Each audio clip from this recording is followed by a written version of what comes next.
बिस्मिल्लाहिर्रहमानिर्रहीम, अस्सलाम वालेकुम नाजरीन। मैं हूं बाबर हयात और आप देख रहे हैं 24/7 उर्दू न्यूज़ पर बाबर हयात शो। नाजरीन, एशिया कप ख़त्म हो गया, सब मामलात ख़त्म हो गए, अब क्रिकेट आगे बढ़ रही है, लेकिन पाकिस्तान और इंडिया की जो बोर्ड मैनेजमेंट है वो अभी तक एशिया कप में अटकी हुई है, लटकी हुई है और लटकी हुई है ट्रॉफी, क्योंकि भारतीयों को ट्रॉफी नहीं मिल रही और वो कह रहे हैं कि भाई हमें ट्रॉफी दो। लेकिन मोहसिन नकवी साहब जो है ना, वो रास्ते में उनकी ट्रॉफी के हायल हुए हैं और अब उन्होंने एक और कड़ा करारा जवाब दिया है, बीसीसीआई को खरी खरी सुनाई है। एशियन क्रिकेट काउंसिल का जो इजलास हुआ उसमें अजीबो गरीब किस्म की खबरें आ रही हैं। भारतीय मीडिया कुछ और रिपोर्ट कर रहा है, पाकिस्तानी मीडिया कुछ और रिपोर्ट कर रहा है। क्या हुआ है वहां पे? पाकिस्तान क्रिकेट बोर्ड के चेयरमैन मोहसिन नकवी ने राजीव शुक्ला को क्या जवाब दिया है ट्रॉफी को लेकर के, इस हवाले से आपके साथ आज के इस प्रोग्राम में हम बात करेंगे। लेकिन हमारा बड़ा मुद्दा है जनाब, पाकिस्तान क्रिकेट बोर्ड के हैरान कुन फैसले, जो कि मुझे समझ नहीं आ रहे कि पाकिस्तान क्रिकेट बोर्ड किस तरीके से चल रहा है और किस किस्म के ये फैसले कर रहे हैं। सबसे पहले तो पाकिस्तान का जो दौरा है साउथ अफ्रीका है, या साउथ अफ्रीका का दौरा है पाकिस्तान है, उसके हवाले से जो टेस्ट सीरीज है 2 टेस्ट मैचेस पर मबनी, उसके लिए पाकिस्तान के स्क्वाड का ऐलान कर दिया गया है। उस स्क्वाड के ऊपर भी मैं बात करूंगा, उसमें 2-3 ऐसी चीज़ें हैं जो मेरी समझ से बालातर हैं, जबकि पाकिस्तान के क्रिकेट फैंस के लिए बहरहाल ज़रूर अच्छी खबर है बाबर और रिजवान के हवाले से।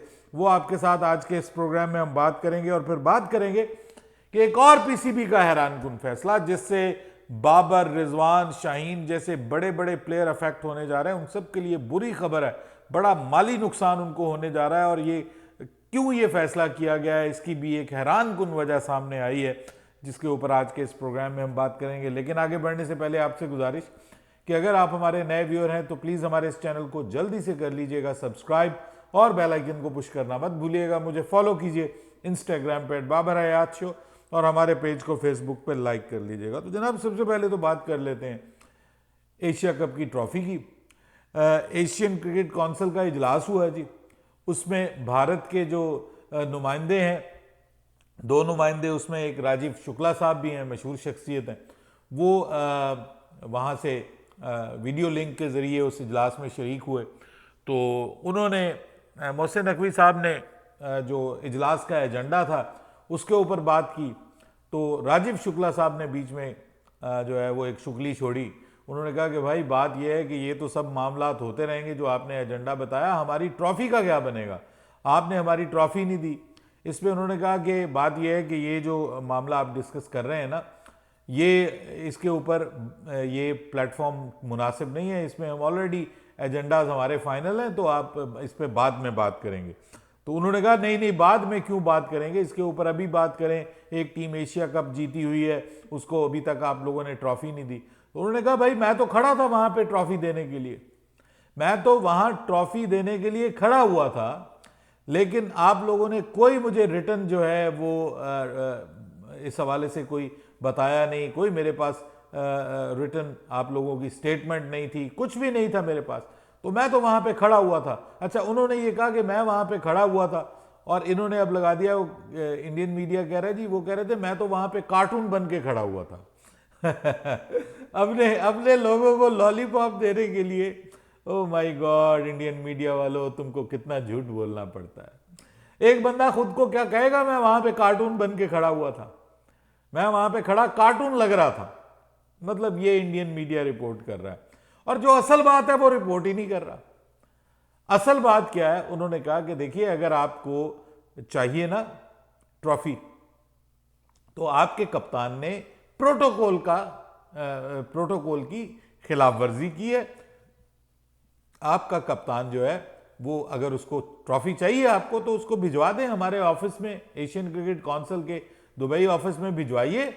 हम यहाँ पे ट्रॉफी पड़ी हुई है, मैं कौन सा अपने साथ लेके गया हूँ, यहाँ पे ट्रॉफी पड़ी हुई है, आप उसको भिजवाइए, मैं उसको दे देता हूँ ट्रॉफी, इसमें कौन सा प्रॉब्लम है, वो आके मुझसे ले जाए ट्रॉफी। तो इस पे उन्होंने कहा कि जी आप जिद पे अड़े हुए हैं। देखिए 2022 का जो 2023 का जो वर्ल्ड कप एशिया कप था, उसमें भी तो श्रीलंका के प्रेसिडेंट ने जो है वो ट्रॉफी दी थी, हालांकि जय शाह उस वक्त प्रेसिडेंट थे, उन्होंने एशियन क्रिकेट काउंसिल के, उन्होंने ट्रॉफी नहीं दी, तो उन्होंने दी है श्रीलंकन क्रिकेट बोर्ड के चेयरमैन ने दी थी ट्रॉफी, तो इसमें क्या प्रॉब्लम है, कोई और भी दे सकता है। उन्होंने कहा भाई बात यह है कि मैंने आपको कह दिया है, अब आगे आपकी मर्जी है। इस पर फिर उनका मीडिया ये भी रिपोर्ट कर रहा है कि मोहसिन नकवी ने नेपाल को मुबारकबाद दी। बाय द वे नेपाल को तो मुबारकबाद बनती है, ये एशिया कप के बीच में एक दुनिया क्रिकेट का बड़ा इवेंट हम भूल गए। नेपाल ने वेस्ट इंडीज को 2 लगातार T20 मैचेस में शिकस्त दे दी है।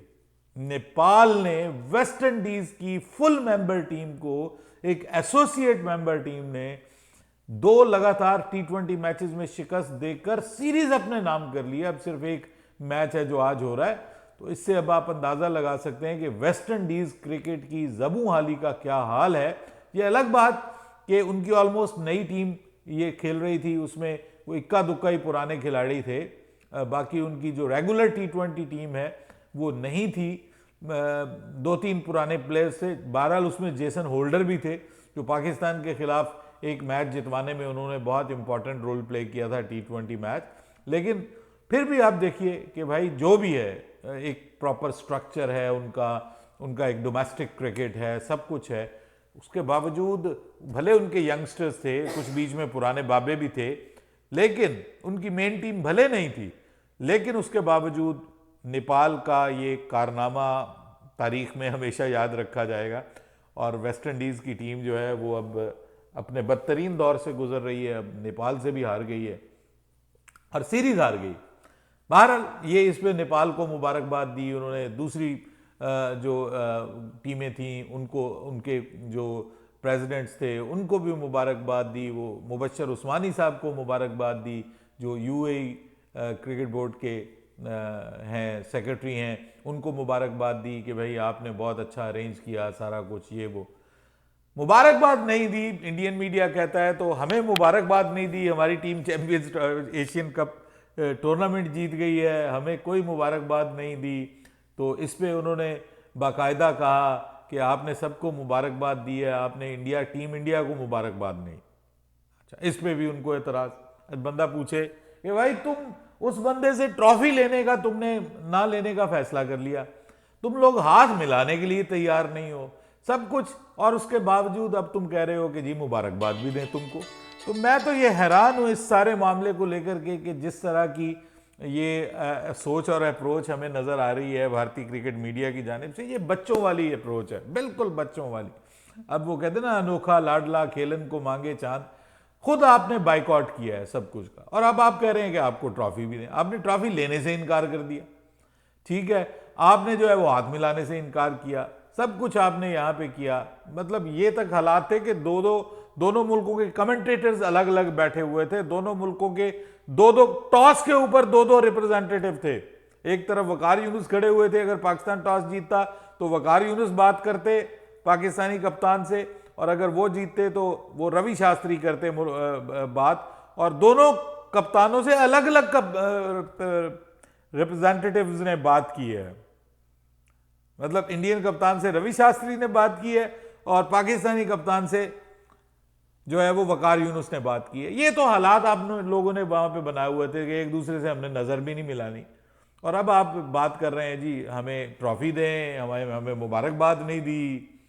अजीब और गरीब किस्म की ये हरकतें की जा रही हैं भारतीय मीडिया में, और ऊपर से वो खुश भी हैं कि हम एशियन चैंपियन भी बन गए, अच्छी क्रिकेट के लिए बन गए हैं एशियन चैंपियन। लेकिन इसका मतलब ये नहीं है कि आप रूल्स और रेगुलेशंस की खिलाफ वर्जी करते जाएं, आप ढिठाई का मुजाहरा करते जाएं, और आपके प्राइम मिनिस्टर साहब कहें कि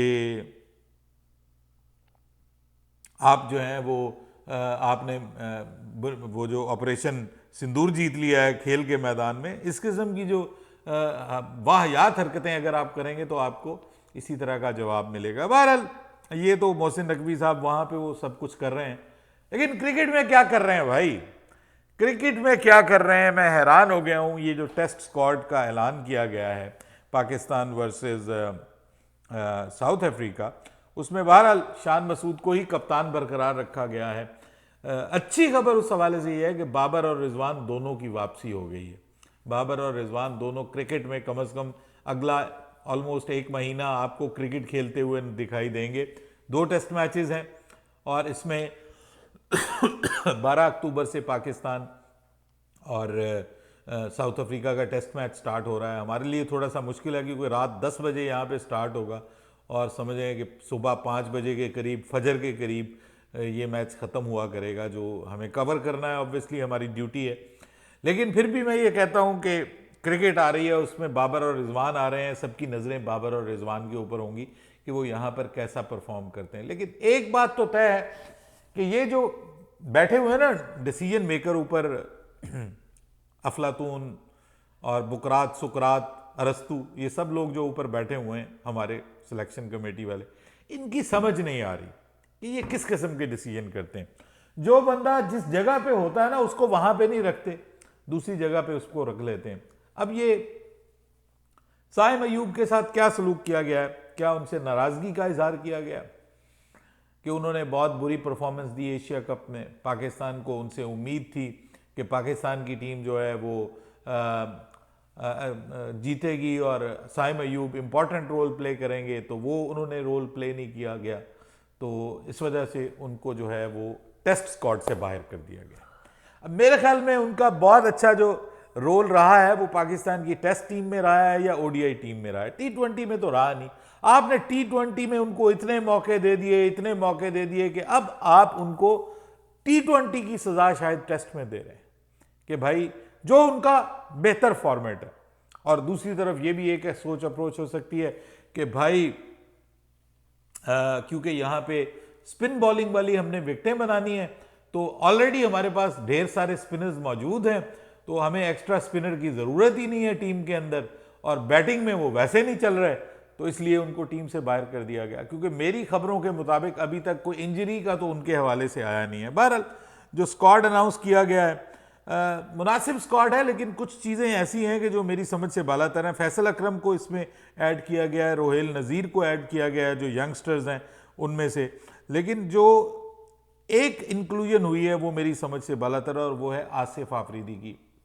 38 साल की उम्र है आसिफ आफरीदी की, बहुत अच्छे बॉलर हैं, बहुत ज़बरदस्त बॉलर हैं। और मैं इनका रिकॉर्ड देख रहा था, इन्होंने 57 फर्स्ट क्लास मैचेस खेले हुए हैं और इनकी 25 की एवरेज है, जो कि डोमेस्टिक में एक बहुत अच्छी एवरेज है। और कोई 2 कुछ की इनकी इकोनॉमी है, यानी इकोनॉमी भी बहुत नपी तुली बॉलिंग के ये माहिर हैं।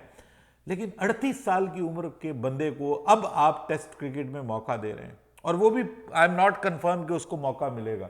आपने उसको टीम का हिस्सा बना लिया क्योंकि टीम के अंदर जो है वो बाकी प्लेयर्स मौजूद हैं। सो ये भी एक मेरे लिए हैरान कुन बात है। बहरहाल शान मसूद कप्तान है, आमिर जमाल, अब्दुल्ला शफीक, अबरार अहमद, आसिफ आफरीदी, बाबर आजम की वापसी हुई है, फैसल अकरम, हसन अली, इमामुल हक की भी वापसी हुई है। और इमामुल हक की वो डिज़र्व करते थे क्योंकि अभी उन्होंने इंग्लैंड में जो काउंटी सीज़न है उसमें बहुत अच्छी परफॉर्मेंस दी है, बल्लेबाजी के साथ बहुत अच्छी परफॉर्मेंस दी है, तो वो इमामुल हक की वापसी होने जा रही है जी।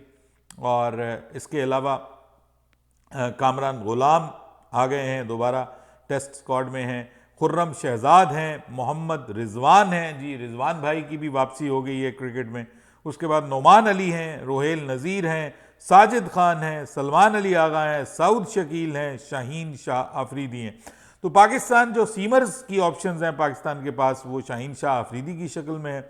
इसके अलावा खुर्रम शहजाद दूसरे सीमर हैं, हसन अली जो हैं वो तीसरे सीमर हैं। तो ये 3 मेन सीमर्स हैं आपके पास और चौथे आपके पास आमिर जमाल हैं। जबकि स्पिनर्स की अगर हम बात करें तो अबरार अहमद हैं, आसिफ आफरीदी हैं, नोमान अली हैं, साजिद खान हैं। इसके अलावा आपको पता है कि सलमान अली आगा और सऊद शकील भी स्पिन कर लेते हैं और साथ में फैसल अकरम भी आ गए। तो स्पिनर्स की भरमार हो गई है। इसका मतलब यह है कि पाकिस्तान जनूबी अफ्रीका की टीम को स्पिन के जाल में फंसाने जा रहा है। वही वो फार्मूला आकिब जावेद वाला कि इतनी ऐसी पिचेस बना दो कि आपसे आपके मुखालिफ से खेला ही ना जाए। और वो जिस तरह से हम, वैसे ये बिल्कुल जायज़ है क्योंकि जब हम गए हैं वहाँ पे आपको पता है पिछले साल साउथ अफ्रीका में, इस साल के स्टार्ट में और पिछले साल, तो हमारे साथ भी ऐसा ही किया उन्होंने भी बहुत टफ पिचेस बनाई थी और फास्ट बॉलर्स के लिए ऐसी पिचेस बनाई थी कि जिसमें हमारे बल्लेबाजों के लिए मुश्किल हो गई थी बैटिंग करनी, और हम सीरीज हार भी गए थे, जीते जीते हार गए थे बाय द वे। दोनों मैचेस में हमारे पास मौके थे, हम मैच जीत सकते थे, दोनों मैचेस हम हार गए। लेकिन उन्होंने भी अपनी कंडीशंस का भरपूर इस्तेमाल किया था, और हम भी अपनी कंडीशंस का भरपूर इस्तेमाल करें। कम से कम जो हमारे होम सीरीज हैं वो तो हम जीते ना। इस WTC का ये हमारा पहला स्टार्ट होने जा रहा है साइकिल का। बहरहाल अब इससे भी हैरान कुन एक खबर आई है, और वो हैरान कुन खबर हमारे लिए हैरान कुन है, लेकिन परेशान कुन है पाकिस्तान के बहुत से सीनियर खिलाड़ियों के लिए, जिनमें हारिस रऊफ शामिल हैं, बाबर आजम, शादाब खान, मोहम्मद रिजवान, सलमान अली आगा, शाहीन शाह अफरीदी, खुशदिल शाह, ख्वाजा नाफे, सुफियान मुकीम, फ़हीम अशरफ और रईस ई कसर हुसैन तलत भी शामिल हो गए हैं। अब उसमें हुसैन तलत जो है ना वो भी उंगली कटा के शहीदों में शामिल हो गए। हुआ ये है कि इन सब को मुख्तलिफ लीग्स के पाकिस्तान क्रिकेट बोर्ड ने जो है वो NOC जारी किए हुए थे। हारिस रऊफ को बाबर आजम, शादाब खान, मोहम्मद रिजवान, हसन अली और शाहीन आफरीदी, ये सब खेल रहे थे कहाँ पे? इन्होंने अब जाके विंटर का सीजन खेलना था BBL जो ऑस्ट्रेलियन लीग है उसमें, बिग बैश में। और खुशदिल शाह, ख्वाजा नाफे, सुफियान मुकीम और फ़हीम अशरफ, इन्होंने BPL खेलनी थी, ठीक है जी, और NPL खेलनी थी हुसैन तलत ने।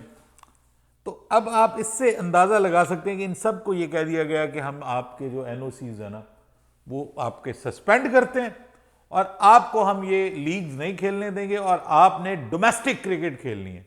उस वक्त आपके कायद-ए-आज़म ट्रॉफी हो रही होगी, तो आपने कायद-ए-आज़म ट्रॉफी खेलनी है, जो डोमेस्टिक क्रिकेट के टूर्नामेंट हैं वो खेलने हैं, प्लस आपने जो है वो उस वक्त ऑब्वियसली एक T20 नेशनल T20 टूर्नामेंट भी हो रहा होगा, वो भी खेलना है आपने, क्योंकि हमने T20 वर्ल्ड कप की टीम तैयार करनी है, तो इसलिए हम आपको इजाज़त नहीं देते कि आप लीग्स खेलें। अब ये मैं समझता हूं कि अगर आपने इनके सस्पेंड करने थे तो उस वक्त आपको नहीं पता था, जब आपने इनको NOCs दिए थे, इन्होंने सारी लीग्स के साथ मुआहदे कर लिए, सब कुछ कर लिया। अब वो लीग्स क्या करेंगी बताइए मुझे, जिनके आपने NOC सस्पेंड कर दिए हैं प्लेयर्स के। वो बाबर आजम के बेस के ऊपर पूरा BBL का बना रहे थे हिसाब किताब, उसके बाद रिजवान का और शाहीन शाह अफरीदी, हारिस रऊफ, मतलब अब आप ये कह रहे हैं कि वो आप उनके जो है वो सस्पेंड कर रहे हैं। ये हैरान हूं मैं यार, वैसे ये किस किस्म की प्लानिंग चल रही है पाकिस्तान क्रिकेट बोर्ड में, किस किस्म के लोग बैठे हुए हैं। भाई पहले ही उनको कह देते कि यार हमने आपको NOC नहीं देना, आपने डोमेस्टिक क्रिकेट खेलनी है, क्योंकि हमें आपकी ज़रूरत है, आपका फोकस डोमेस्टिक क्रिकेट पे होना चाहिए। अब जाके आप जब उन्होंने सबके साथ मुआहदे साइन कर लिए, सब लोगों ने बाकायदा मार्केटिंग तक स्टार्ट कर ली, अब आप जाके कह रहे हैं कि जी हम आपके सस्पेंड करते हैं और आ जाओ वापस, क्योंकि आपने डोमेस्टिक क्रिकेट खेलनी है और आपकी हमें आगे ज़रूरत पड़ सकती है। वर्ल्ड कप होने जा रहा है, फिर यहाँ पे लोकल सीरीज़, हमारी क्रिकेट बहुत ज़्यादा है, आपने जो है वो इंटरनेशनल क्रिकेट खेलनी है। अब ये इनके लिए अच्छी खबर है या बुरी खबर है, ये तो यही लोग बताएंगे। मुझे तो ऐसा लगता है कि ये बहुत बड़ा झटका है, क्योंकि ये बड़ी लीग्स थी, इनको बहुत सारे माली फ़वाइद होने थे। बाबर आजम के साथ तो जो महंगा तरीन मुआहिदा किया था BBL की फ्रेंचाइज ने, तो इनके साथ जो है वो इनके तो भाई करोड़ों डूब गए। ऊपर से आपने उनकी तनख्वाहें भी कम कर दी हैं। पाकिस्तान के क्रिकेट फैंस तो बहुत खुश हैं कि तनख्वाहें कम कर दी, सब कुछ कम कर दिया, लेकिन मेरा एतराज़ ये है कि भाई आपके कोई भी जो आप पॉलिसी बनाते हैं ना, उसमें कंसिस्टेंसी होनी चाहिए। ये नहीं है कि सुबह कोई फैसला हो, शाम को कोई फैसला हो, परसों कोई और फैसला करने वाला आ जाए, उससे अगले दिन कोई और फैसला हो जाए। मतलब आपकी एक डायरेक्शन होनी चाहिए, एक प्रॉपर डायरेक्शन होनी चाहिए, और उसके मुताबिक आपको फैसले करने चाहिए। ये नहीं है कि सुबह कोई फैसला है, शाम कोई फैसला है। और ये मैं आपको बताऊं इसकी बुनियादी वजह क्या है। इसकी बुनियादी वजह यह है कि वहाँ पर डिसीजन मेकर्स जो हैं वो नॉन क्रिकेटिंग माइंड बैठे हुए हैं। जो नकवी साहब हैं वो तो मुझे लगता है कि अपनी टीम से वैसे ही बहुत ज़्यादा नाराज़ है ना, कि इतना बड़ा मौका मिलने के बावजूद अगर आप इंडिया को नहीं हरा सके, तो इसका मतलब यह है कि आपसे सब मुल्क के बड़े नाराज़ हैं, और वो नाराज़ होने का हक भी है। हक है हमारा कि हम नाराज़ हों, क्योंकि उन्होंने बहुत ज़्यादा डिसअपॉइंट किया है। लेकिन बहरहाल फिर भी खिलाड़ी तो खिलाड़ी हैं, उनके माली मुफाद भी उनका है कि कहीं ना कहीं उनको पैसे भी चाहिए, और दुनिया में अगर उनको मौका मिल रहा है तो आप या तो उनको मौका शुरू में ही ना दें, अब आगे आपने जो है वो ये सारा कुछ किया है, तो ये खिलाड़ियों के ऊपर भी नेगेटिव असर डालेगा, उन बोर्ड्स के साथ आपके जो ताल्लुकात हैं वो भी डिस्टर्ब होंगे, ये मैं आपको बताऊं। आइंदा फिर कोई ऑस्ट्रेलियन आपको भेजेगा पीएसएल खेलने के लिए, ये भी जहन में रखिएगा। आप उनकी पूरी लीग का तिया पांचा कर रहे हैं, तो ये जो चीज़ें हैं मेरे ख्याल में ये पाकिस्तान क्रिकेट के लिए बिल्कुल ठीक नहीं है। मुझे तो कुछ अच्छा होता हुआ नज़र नहीं आ रहा, और मैं समझता हूं कि मोहसिन नकवी साहब जितने भी वो कर लें जी, डट गए, फलाना हो गया, करारा जवाब और ये और वो, मतलब I am not interested in these type of things जो ग्राउंड से बाहर हैं। हमें क्रिकेट से उसका क्या लेना देना, ठीक है, सियासत होगी आप लोगों की होगी, क्रिकेट के ऊपर काम करें सर, अगर आपने कोई काम करना है, और अभी तक आप वो काम करते हुए नजर नहीं आए, तो मेरे ख्याल में तो आपको क्रिकेट बोर्ड को टाटा बाय बाय कर देना चाहिए, क्रिकेट की जान छोड़ देनी चाहिए, सियासत करें, या फिर आप पूरा पूरा क्रिकेट बोर्ड में आ जाएं। लेकिन मैं समझता हूं कि क्रिकेट को संभालना मोहसिन नकवी साहब के बस की बात नहीं है। अपनी राय दीजिएगा कमेंट सेक्शन में। बाबर हयात को इजाज़त दीजिएगा। अल्लाह हाफिज़।